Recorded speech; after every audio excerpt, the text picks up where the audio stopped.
তোমাকে না লেখা চিঠিটা ডাক বাক্সের এক কোণে, সাদা খামের না লেখা নাম এঁকেছে তার গানে।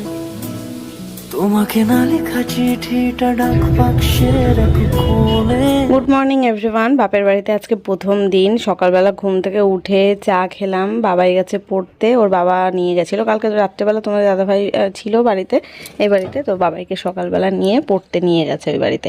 পড়ে টড়ে আসবে হয়তো 10টা সাড়ে 10টায় আসবে। আমি শুনলাম ওকে পড়তে দিয়ে ও আবার ওইখানে ঘুমিয়ে পড়েছে। বাবাই আসলে আবার ওকে ডেকে নিয়ে এসছে। তো আমি চা খেয়ে এখানে বসেছিলাম, ওদের অপেক্ষাই করছি। আসলে ভাতটা তোদের দেবো খেতে, খেয়ে বেরোলে তারপর আমার যা নিত্যদিনের কাজ তাই করব। যদিও এই বাড়িতে এসে সেরকম একটা কাজ নেই। মা ওদিকে সবজি তরকারি কাটছে, কাচাকুচি করেছে অনেক কিছু। কালকে এত ঝড় বৃষ্টি হলো, আজকে আবার সকাল থেকে বেশ ভালো রোদ উঠেছে। তো ওরা এখন ভাত খেয়ে চলে গেল। তোমার দাদাভাই পান্তা ভাত খেয়ে গেল, বাবাই মাংস দিয়ে ভাত খেলো। কালকে যেই মাংসটা নিয়ে এসেছিলাম দুজনেই খেয়েছে। তোমার দাদাভাইকে মেখে দিলাম পান্তা ভাত ভালো করে, আর মাংস দিয়ে খেলো। আর বাবাইকেও আলাদা ভাত মেখে, গরম কালকের কড়কড়া ভাতই ছিল, কিন্তু ওকে পান্তা করে মেখে দিয়েছিলাম। ও পান্তাটা বেশি ভালোবাসে তাই। আর এখন আমি আম খেতে বসেছি। আমি তো ভাত টাত কিছু খাবো না সকালে, আর অন্য কিছু খেতে ইচ্ছে করছে না। সকালবেলা চা বিস্কুট মুড়ি খেয়েছিলাম। এখন মাকে বললাম তুমি তো আম কেটে দাও তাহলে গাছে, তাই খাই। এই যে মা এখানে রান্না বান্না করছে। মায়ের সব নিরামিষ রান্না বান্না হয়ে গেছে, আর এখন আমি শুধু একটা পদ রান্না করব, নিরামিষ। হ্যাঁ, তো বলেছি আজকে। এমনি আমি বাড়িতেও তো আজকে শনিবারে নিরামিষই খাই। কি কি রান্না করলে? উচ্ছে আলু ভাজা, কাঁকরোল ভাজা, বিউলির ডাল, আমের চাটনি। এটা হচ্ছে কাঁকরোল ভাজা, এটা উচ্ছে ভাজা হয়েছে। ডাল কোনটাই? এটা বিউলির ডাল। এই যে দেখো ভাত হয়ে গেছে। আর এখন শুধু করব আমি বেগুন আলুর তরকারি। ও চাটনি আছে, এই যে আমের চাটনি। হ্যাঁ, এবার শুধু বেগুন দিয়ে আলুর তরকারি আমি যেটা করি নিরামিষে সেটাই করব। না ধুলেও ভালো, কিন্তু তিতো হয়ে যাবে না তো? আবার তিতো হবে না তো উচ্চ ভাজা করলে? বেগুন আলুর তরকারিটা স্পেশাল আমার হাতে রান্না করব। বাড়িতে যেভাবে করি আমি মাখা মাখা করে, তাই মা বলবো তুই কর। আম কেটে রেখেছি, আমি অনেক কতগুলো খেলাম সকাল থেকে, আম এখনো রয়েছে।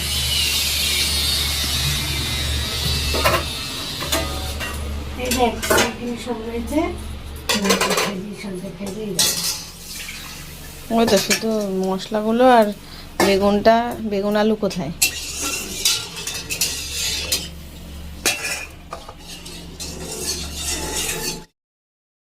কড়াইটা দেখে ইগনোর করো, এটা সেই আমার বাড়ির সেই কড়াই, কালো। ওই কাঠের উনুনে রান্না করতো তো মা, ওই জন্য কালো হয়ে গেছে। এটাতে রান্না ভালো হয়, কালো হলে কি হবে। এখানে যে গোটা জিরে, তেজপাতা, শুকনো লঙ্কা আর একটু আদা ঘষে দিয়েছি, দিয়ে এটা ফোড়ন দিলাম, দিয়ে আলু বেগুনটা দিয়ে দেবো। তবে মা আলুটা একদম পাতলা পাতলা কেটেছে, একটু মোটা মোটা আমি কাটি বাড়িতে থাকলে। ঠিক আছে, সব তো একবারেই ঘন্ট হয়ে যাবে, অসুবিধা নেই।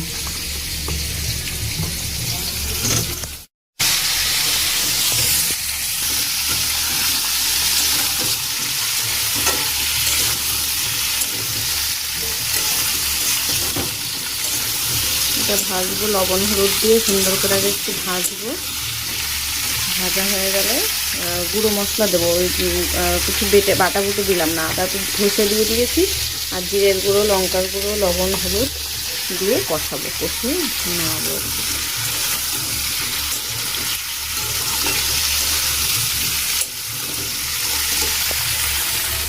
আমি বললাম না মায়েদের একটা জ্ঞাতি আর কি মারা গেছিলো, ওই জন্য মায়েদের 15 দিন মতন ওই অসুস্থটা পালন করতে হচ্ছিল। অনেকেই করে না এখন, তবে ওই মা বাবা করছিল। তো আজকেই সেটা শেষ। তো আজকে শেষ আর কি, নিরামিষ খাওয়া পড়েছে। যদিও আমি তো কালকে মাংস নিয়ে এসেছিলাম, তাই আমরা তো 3 জন খেয়েছিলাম। বাবাই তো ডিম টিম খাচ্ছে, কি করবে, ও বাচ্চা মানুষ না খেয়ে পাচ্ছেও না। আর আমাদের বাড়ির থেকে আনা ছিল বলেই খেয়েছিলাম। মা এখানে রান্না সেইভাবে করেনি, শুধু ওই ডিম ভাজাই করে দিয়েছিল। যেমন আজকে সকাল সকালবেলায় বাবাই পড়তে গেল, ডিম টোস্ট খেয়ে মানে ডিম পাউরুটির টোস্ট খেয়ে তাই গেল।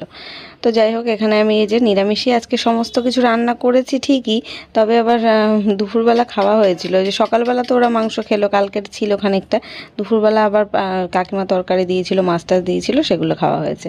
তো আমার এই দেখো বেগুনের আলুর তরকারিটা প্রায় কমপ্লিট, মশলা টশলা সব দিয়ে দিয়েছি, তেল ছেড়ে দিয়েছে, এবার নামাবো।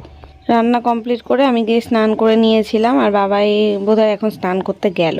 তো বাবাও বাড়িতে চলে এসছে দোকান থেকে, এখন খেতে দেবে, 2-2:30 প্রায় বাজে। আর আমি সকাল থেকে না সেইভাবে ভারী কিছু খাইনি, তো আমার খিদে পেয়ে গেছে। কাকিমা এদিকে মাছের ঝোল, তারপর হচ্ছে শাক ভাজা, তারপরে আরেকটা কি দিয়েছিল, কিসের একটা তরকারি দিয়েছিল, ডুমুরের তরকারি, এগুলো দিয়েছিল। তো এগুলো তো আমি, সেগুলো মা বাবাকেও খাবে না, আমাকেই দিয়েছে। তো আমি খানিকটা খেলাম, তোমাদের দাদা ভাইয়ের জন্য রাখলাম, ও এখনও আসেনি। আর আমার খিদে পেয়ে গেছে যেহেতু, আমি মাকে বললাম তুমি আমাকে খেতে দিয়ে দাও, ওরা বাবাই টাবাই যখন স্নান করে আসবে তখন ওরা খাবে। আমি যেহেতু সকাল থেকে খাইনি, খিদে পেয়ে গেছে, ওই খানিকটা আম খেয়েছিলাম তাই। তো এই যে খেতে বসলাম, বাবা ঘরে বসেছে খেতে, না বাবা মা খেয়ে নিয়েছিল, ওরা তো নিরামিষ খেয়েছে, ওই জন্য ওরা খেয়ে নিয়েছিল। এখন প্রায় 2:30 বাজে, বললাম ওরা তো তাড়াতাড়ি খেয়ে নেয়, আমি বললাম তোমরা নিরামিষ খাবা, আগে খেয়ে দিয়ে নাও, তারপরে আমাকে খেতে দিও, আমি যেহেতু আমিষ খাচ্ছি। তো এই খাওয়া দাওয়া করে নিয়ে এখন একটু রেস্ট নেব। আর কালকে, আজকে তো শনিবার, কালকে রবিবার রয়েছে, কালকে ডাক্তার দেখানোর ডেট রয়েছে। তো এখন ভাবছি দেখি ফোন করে বুকিং করব কি না, মানে বলে নামটা লেখাবো কি না ভাবছি। নাম না লেখালেও হয়, মানে একদম ডাইরেক্ট চলে গেলেও হয়, আবার নাম লেখালে কি মানে টাইম মতো যাওয়া যায়। যদিও আমি দেরি করেই যাব ভেবেছি, তাড়াতাড়ি যাব না, তাড়াতাড়ি গেলে বেশিক্ষণ বসে থাকতে হয়, একেবারে ডাক্তার বেরোনোর আগে আগে গেলে তাড়াতাড়ি হয়ে যায়, সেই মানে এতদিন গিয়ে যা বুঝেছি আমি। এখন হচ্ছে গুড ইভিনিং, এই বিকেলবেলা, সন্ধে সন্ধে নামবে একটু পরেই। বাইরে দেখতে পাচ্ছ হালকা অন্ধকার অন্ধকার হতে আসছে, ওই দিকটায় সূর্য ডুবে যাচ্ছে। তো আমরা এসেছিলাম ছাদে, হাওয়া দিচ্ছিল বেশ সুন্দর, আর গাছের থেকে কয়েকটা আম পারলাম, যেগুলো পেকে গেছিলো সেগুলো আমি লগা দিয়ে পারলাম, মা আবার গিয়ে নিচে কোড়ালো, প্রায় 6টা মতন আম পেরেছি আজকে। তো তারপরে একটু ছাদেই হাওয়া খাচ্ছিলাম যতক্ষণ না সন্ধে হয়, আর আমি ঘুমিয়েছি, দুপুরে একটু চোখ মুখ ফুলে গেছে। আকাশে একটু মেঘ ছিল, ভাবলাম বোধহয় কালকের মতো আজকেও বৃষ্টি হবে, সেটাই দেখছি। দেখো আকাশটা কিন্তু অন্ধকার, তার বৃষ্টি বাদলা কিছুই হলো না, হাওয়া দিল, তো হাওয়া দিয়েই আর কি হাওয়া মানে চলে গেছে, মেঘ সরে গিয়েছে। তো গাছের ফাঁকে চলে গেছে না। ওই এসো না, দাদুর দোকান থেকে একটু চিনি নিয়ে আয় না। গুড ইভিনিং, এখন এই যে রেডি হয়ে যাচ্ছি, দোকানে যাব। বাবাই এই যে, আমি বাবাই আর মা যাচ্ছি দোকানে। সন্ধ্যে এখন কটা বাজে? 7:30, 7:15, 7টা বাজে, 7:30 বাজে। আজকে গরমটা কম আছে, কালকে একটু ঝড় বৃষ্টি হয়েছে ভালো, ওই জন্য গরমটা কম আছে। রেডি তুমি? বেরোবো কি? এখানে কোথায় দেখলাম তো, চলো বেরে। ফ্যানটাও এবার ফ্যান অফ করে আয়।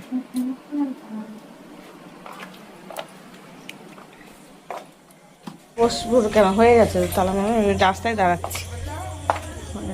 চলো যাই, চা খেয়ে আসি।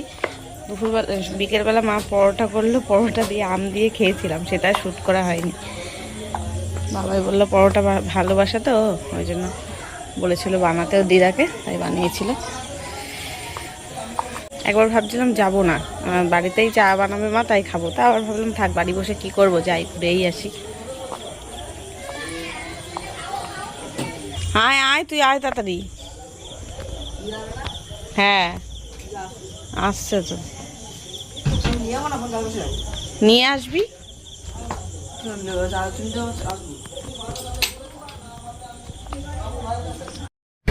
পঞ্চায়েত নির্বাচন হলো, প্রচার নেই কেন?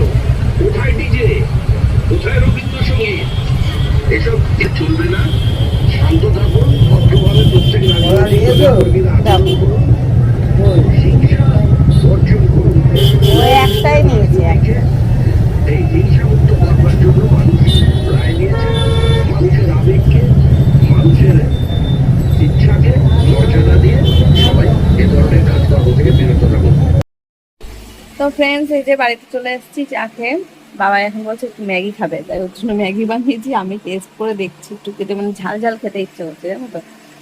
মা বললো পরোটা আছে, পরোটা খা, আম পেরেছে গাছ থেকে, আম দিয়ে পরোটা খেতে বলছে, কিন্তু আমার মিষ্টি জিনিস খেতে ইচ্ছে করছে না, মনে হচ্ছে একটু ঝাল ঝালই খাই, একটু থেকে খাচ্ছি। ঠান্ডা হলেও খাবে বাচ্চাটা।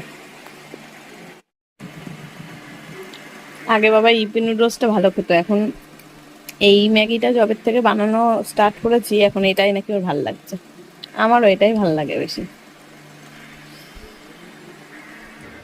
গুড মর্নিং, আজকে নেক্সট ডে সকাল। আমি এখানে চা খেতে বসেছি, এখন বাজে সকাল 9টা। আজকে আমি একটু এই বাড়িতে ঘুম থেকে তাড়াতাড়ি উঠেছি, ঘুম ভেঙে গেছে ওই জন্য। আসলে বাবাই সকালবেলা পড়তে গেল 8টার সময়, তখনই এত আওয়াজ করে না, মানে ঘুম অলরেডি ভেঙেই যায়। আমার ফোনটায় অ্যালার্ম বেজেছে, তারপরে উঠছিল না, মা ডাকছিল বাইরে, মা কাজকর্মের আওয়াজে আমার ঘুম ভেঙে গেছে। তোমাদের দাদাভাই আজকেও সকালবেলা বাবাকে পড়তে নিয়ে গেল, ওই পড়িয়ে নিয়ে আসবে খুনি 10টার দিকে। আর আমি এখানে চা খেতে বসেছি, মা সবজি কাটছে। আর ভিডিওটা এখানেই শেষ করলাম, আজকের ব্লগটা আবার কালকে দেখতে পারবে। চলো আজকের মতো টাটা।